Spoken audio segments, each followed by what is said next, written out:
Hello and welcome. I am Scarperlock, and this is City of Villains on the Rebirth server with our Mastermind, level 46 Nightmare Lass, who has almost 24 million XP earned.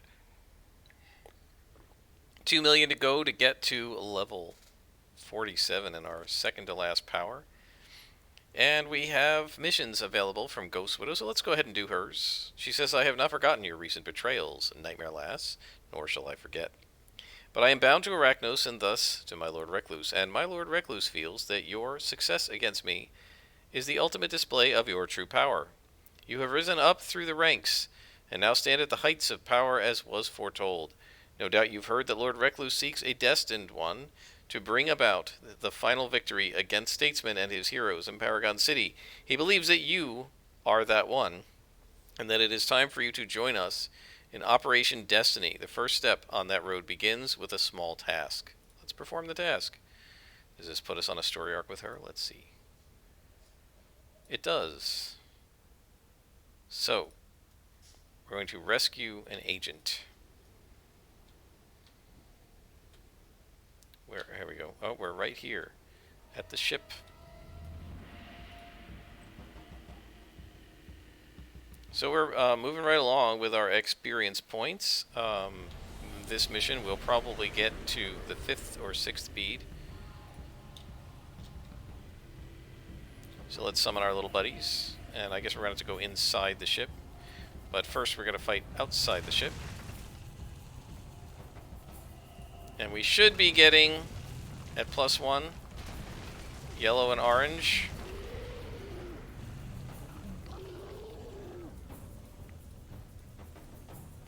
So hopefully we'll finally get +1 missions again. That should make things a little bit more interesting to watch, and certainly more interesting to do. Let's move our guys up. And attack.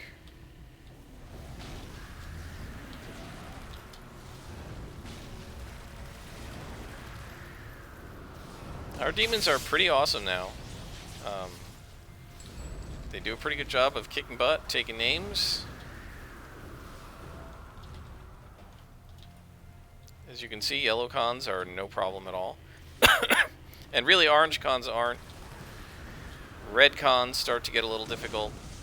Especially if you're talking about red bosses, they can be a bit chewy. And purples, yeah, they really take our minions apart. But I think his character's no slouch. She's doing pretty well. And I've been reasonably happy with her. We are now on our 4th bead, or have completed our 4th bead. So with 5,000 XP per guy, it looks like we are still on triple XP week. I guess can't call it weekend, because it's been way more than a weekend.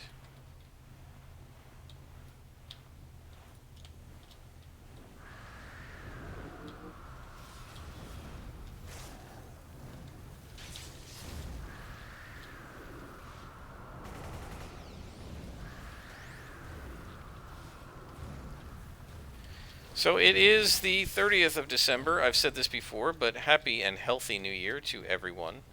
And I hope everyone's 2021 is better than their 2020. 2020 is going to be a pretty easy year to beat, I would think, in a lot of ways. And we all have to hope that we can start going back to a little bit more normality now. Let's keep our fingers crossed that things will work out and we'll be able to get back to normal. I certainly want to be able to get back to normal, and I'm sure almost everybody does too.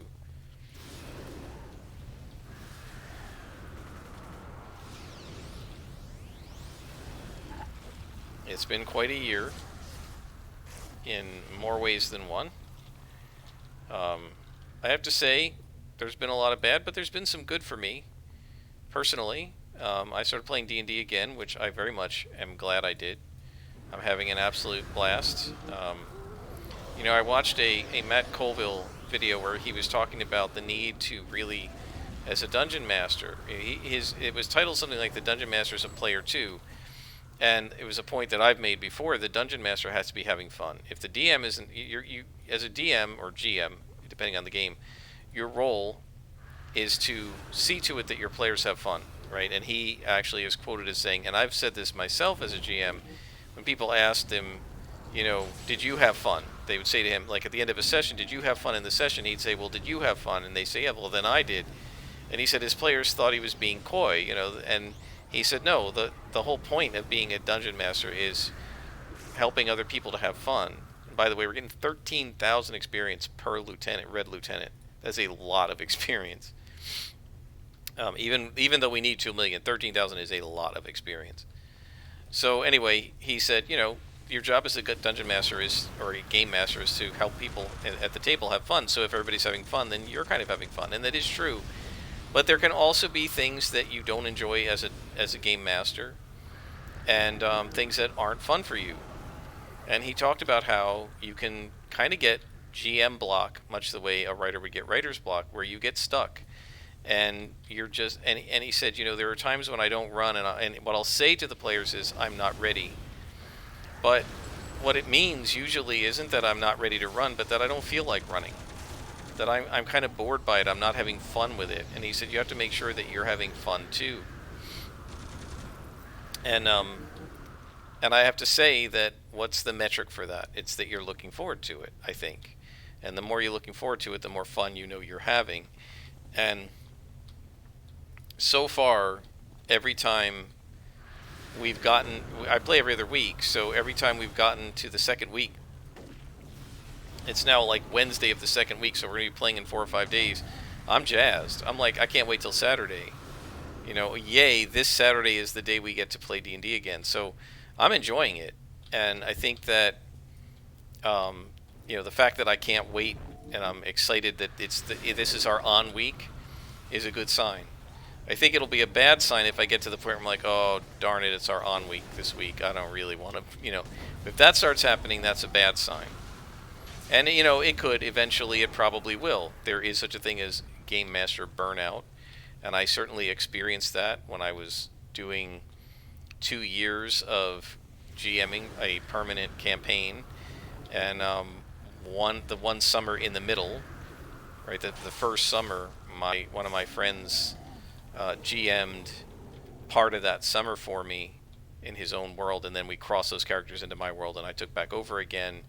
And that was a huge break for me, and I was really excited to get back into it. So by the time he was done with his, whatever it was, 5-week or so, 6-week campaign, I'd had enough of a break that the night that he did it, like he was like, I think either tonight or tomorrow night we're going to be going back to you. And I was ready. I knew that it was coming up, and I was like, okay, cool. And I was super excited, and I was like, I can't wait to get back to it. So I was ready, and my burnout was over, and I was ready to get back to it for another year. And so, yeah, if you're running something, same thing, by the way, if you're running a guild too. If you find yourself like not wanting to log into the game because you don't want to deal with your guild leadership stuff, I mean, that's the sign that you should probably step aside. And I've done that before. I was a guild leader in Star Wars: The Old Republic, and I started out as a co-leader with 2 other people. And the other 2 people just quit the game on me, and because they weren't happy with the game, and left me holding the ball. And unfortunately, it was right around the time when a lot of people were, had gotten their first character in the Old Republic to level 50, and they were getting kind of bored. There wasn't a lot of endgame content. Does this sound familiar? Yeah, there wasn't a lot of endgame content. It was just running missions on a couple of high-end worlds, like running dailies to gain money. And then there was some other like raid type content, but there really wasn't a lot. And much like with City of Heroes. And now there was a lot of good content to go from level 1 to level 50. So, and there was a Sith and a Jedi or whatever Republic faction, and so you could get a whole different set of stories if you went to the other faction, and some people did. But a lot of folks got their first character to 50, maybe got their second character to 50, and then they were like, we're done.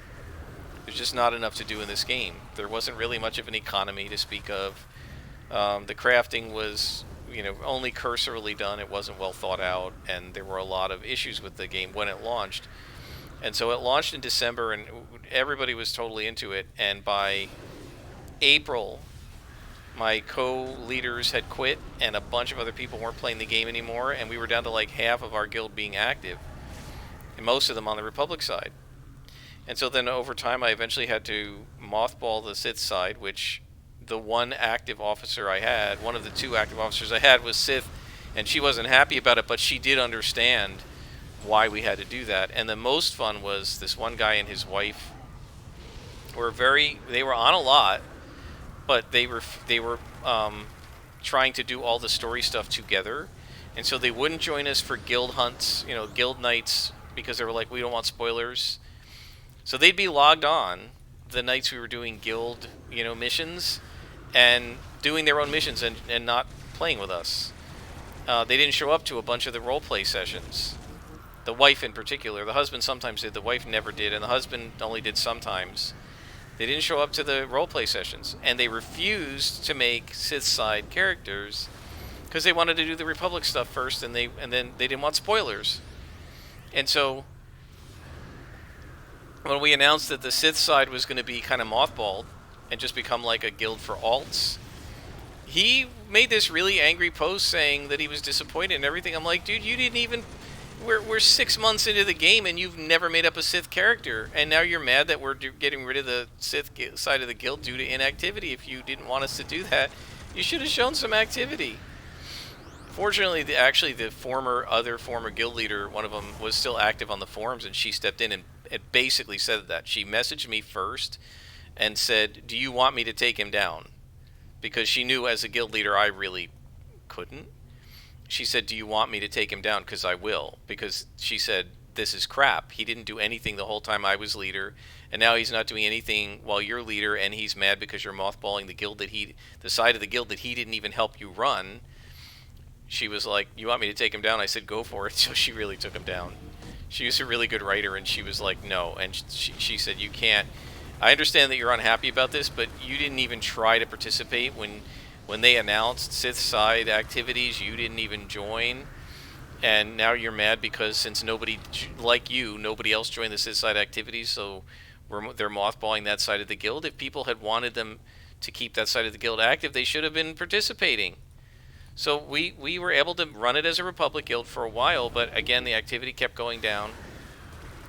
We weren't getting a lot of new members because servers were being closed down and merged, right? I mean, like, they merged, I think, 3 or 4 roleplay servers into one, and ours was one of the ones that got cut, and that was a huge struggle. And there's a boss. We'll do that last.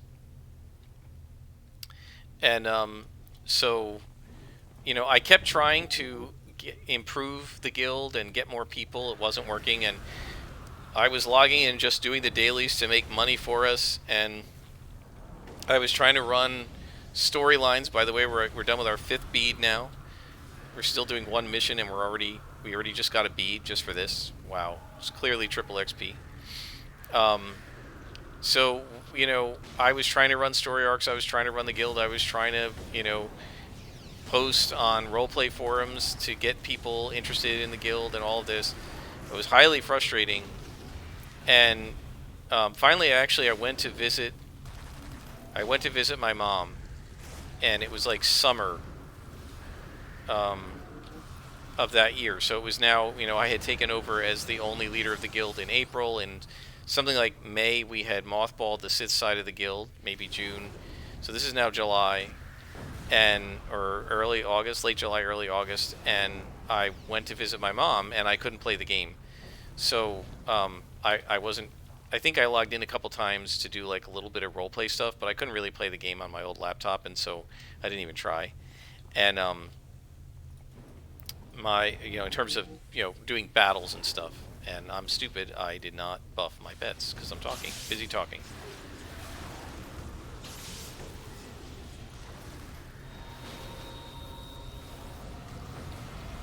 Let me go over here and debuff this guy. We might lose this fight because I was stupid, but he's just a boss, so we're probably okay. If he was an elite boss, we wouldn't be.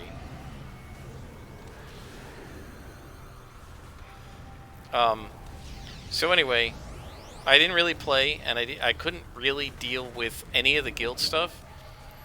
And so we saved this person, and we're done with that.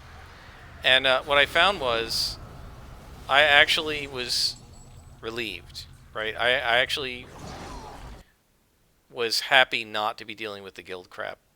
And as I was driving home on a 2-day trip back to North Carolina, I thought I was dreading it. Like the first day, I was just thinking, I don't want to deal with this. I don't want to be the, I don't want to do guild stuff anymore. I'm just tired. And so the second day, I started composing my resignation letter as I was driving home. Here's what I'm going to say. And by the time I got home, I was like, I'm done. Because I wasn't, not only wasn't I looking forward to going back to the game and running the guild, I was dreading it. If you find yourself dreading it, it's time to think maybe I should take a step back. Alright, so she says, wonderful, these files contain information that means a great deal to Arachnos, Nightmare Lass. You have done well. According to these files you recovered, my agent had found 4 probable candidates whose knowledge and talents are needed for Operation Destiny to succeed. Of course, in order to properly persuade them, I need these gentlemen to be in Arachno's custody. You can take care of that, can't you, Nightmare Lass? First candidate is Dr. Franks. He is a Seraph researcher currently working with their Temporal Mechanics Division. And while the Paragon Police will likely have him under heavy guard, that should present no obstacle for you to go in and retrieve him. So we're going to go to Paragon City and retrieve this guy. Not too bad. Let's see, how long has this been? Pretty long mission, right? So yeah, we're halfway through this episode, I guess. So let's TP to the mission site. And we're going to kidnap 4 people. So I guess it's going to be 4 missions, and then we'll probably have the 5th one will probably be the capper to this story arc. That would be my guess. But I don't know, because, guys, level 46, this is the highest level villain I've ever had. 43 was my previous high. She's now the, let's see, 1, 2, 6th, 7th highest character I've ever had. I've had 147 and 5 50s, I guess. So you have to find Dr. Franks. So let's turn invisible. It's interesting how these PPD guys don't exist in the actual superhero game when you're in Paragon City, but they exist in the supervillain game. Let's see if we can find Franks. No way. Oh, that's just a boss.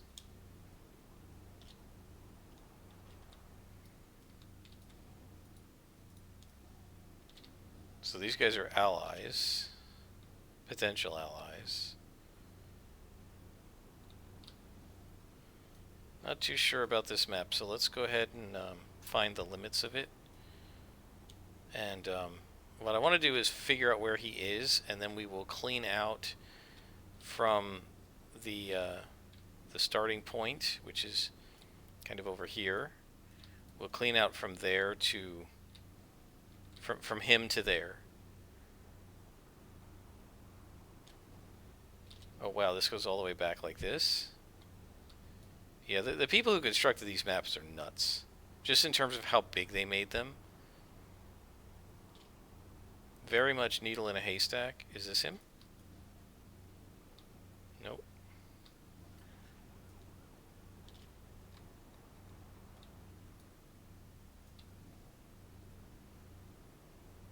Invisibility is a great power. Now the PPD drones, they do have in the hero side of the game, but not these robot guys. So where the heck is he?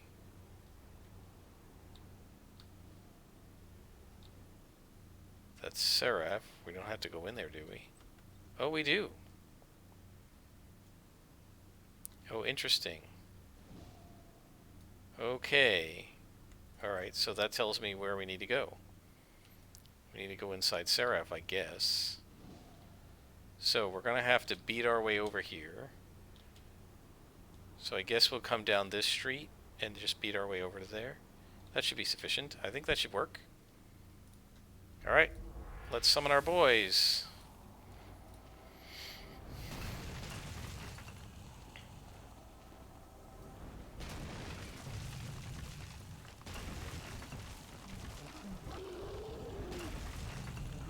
Yeah, I am not going to bother trying to get the NPCs to help me if that's what they're set there to do, because NPCs are just annoying. City of Gyros. Oh, that is really clever. City of Heroes, City of Gyros. I love that. That is really clever. Very, very typical of this game. The guys who created it have a good sense of humor and a lot of a sense of fun.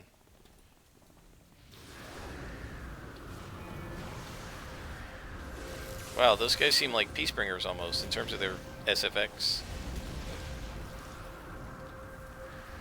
Man, I would love to try a Peacebringer. The human-only Peacebringer, but they're too geared toward being in groups, and it's really hard to solo them.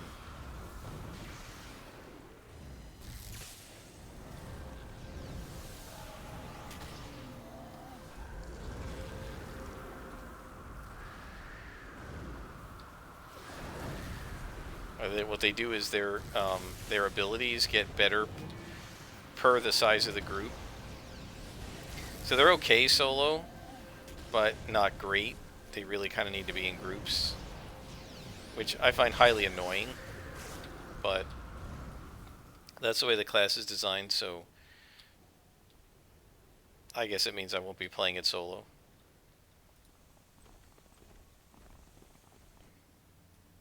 And frankly, I don't know how you do anything other than solo on the Rebirth server. And we need to make sure that we buff these guys. And I'm going to need some Mez defense. This guy is nasty. And let's debuff him.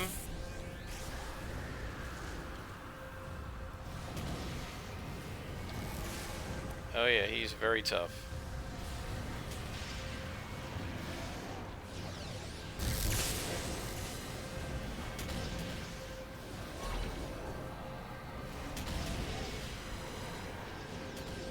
Oh yes, he's definitely a Peacebringer. He just turned into one of the dwarfs. So I guess these guys are actual Peacebringers.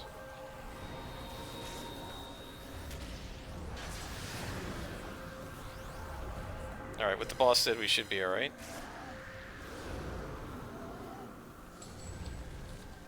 Oh, he's not dead. He's just frozen.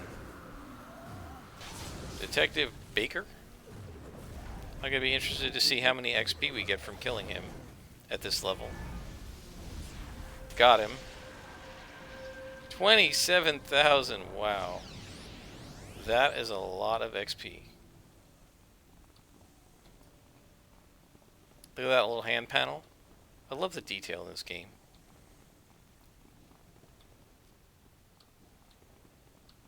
And I guess we have to go up.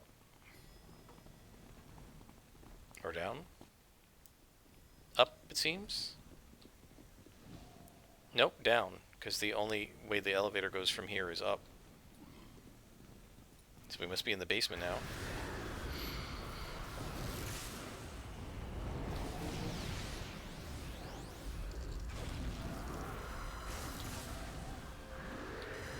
Yeah, I remember I actually recorded, I don't think I ever posted it, but I actually recorded a video where I teamed up with a member of my first supergroup who was a Chaldean Peacebringer named Starling Savior. Super nice person. I don't know whatever happened to her.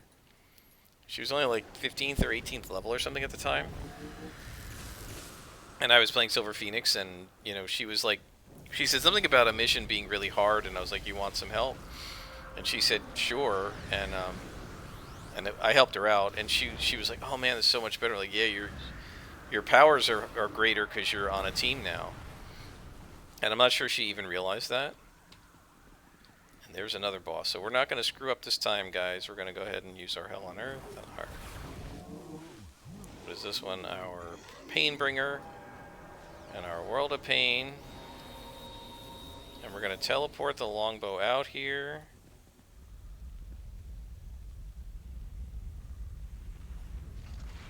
And of course I missed. Alright. Well, it's just one guy, so let's go get him.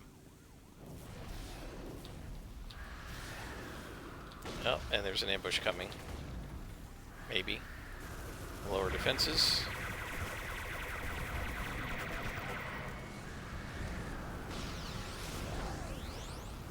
Agent Gaudet? Is that what his name is? Yeah, it looks like.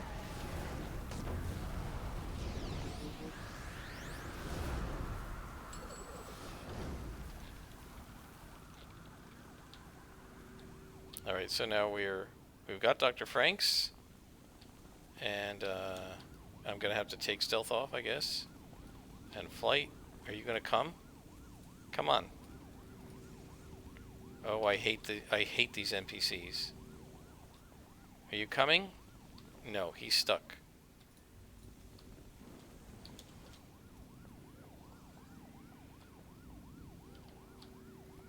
Maybe we have to take this one down too. Alright, guys. How do they get up there? Alright, well, we'll just say attack. And they should go up.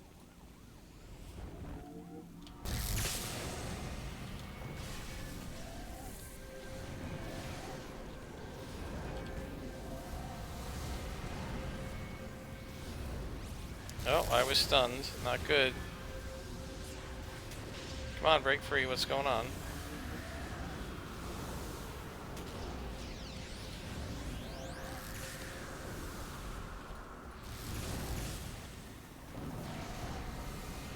Alright, we got him.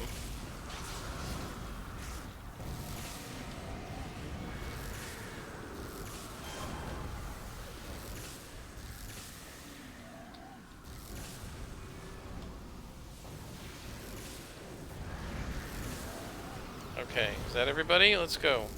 Oh, ambush. Alright. Come on, guys. Oh, there must be an ambush going on upstairs, too.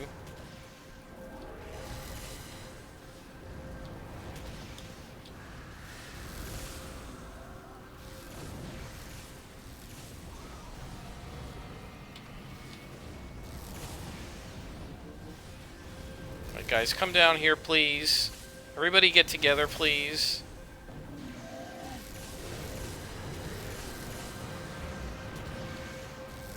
It's a heck of an ambush.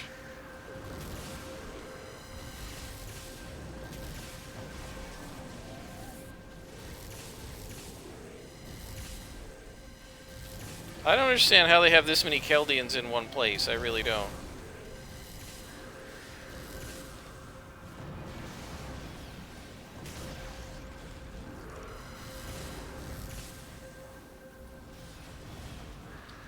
Let's bring our little guys back.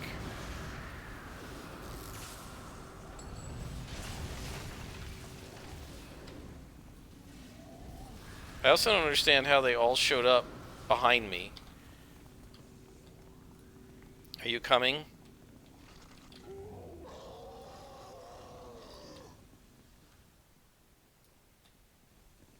Is he coming? Oh, more ambush coming back there, but they don't see us.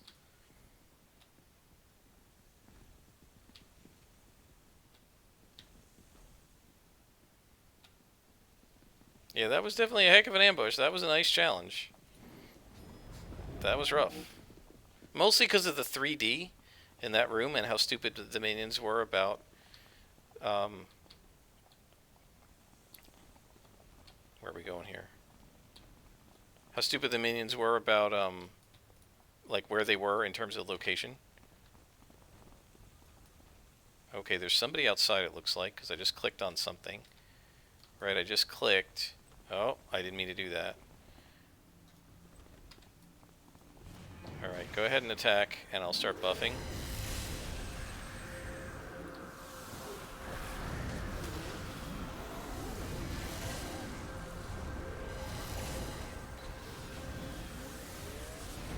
And I need to put on my menace defense. Nope, too late.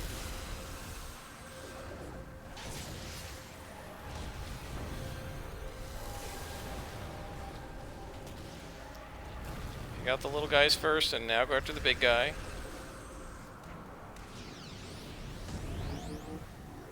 And let me lower his defense.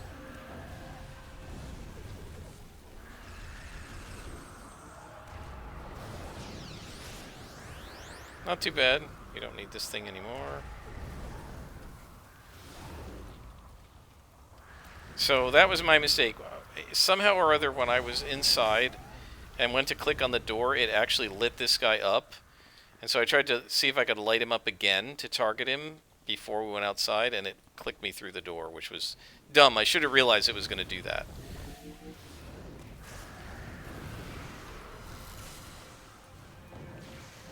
Yeah, I don't know how they got this many Keldians. I thought Keldians were fairly rare. Like, yes, there are superhero Keldians, but there are so many that they can have an entire police precinct made up of Keldians. I didn't think there were that many of them. I thought they were fairly rare.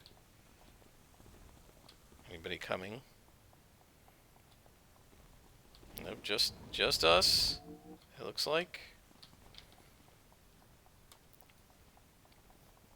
And so this is why I cleaned this out, so that we wouldn't get ambushed. Is he with me? Can't even see him. And there is the mission, guys. 42K for the mission. Wow.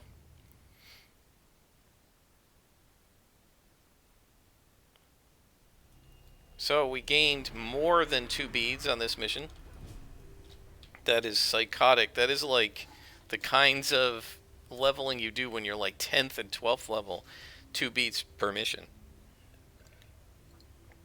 Alright, let's talk to our contact, Ghost Widow, who says, I assure you Dr. Franks is being attended to most well.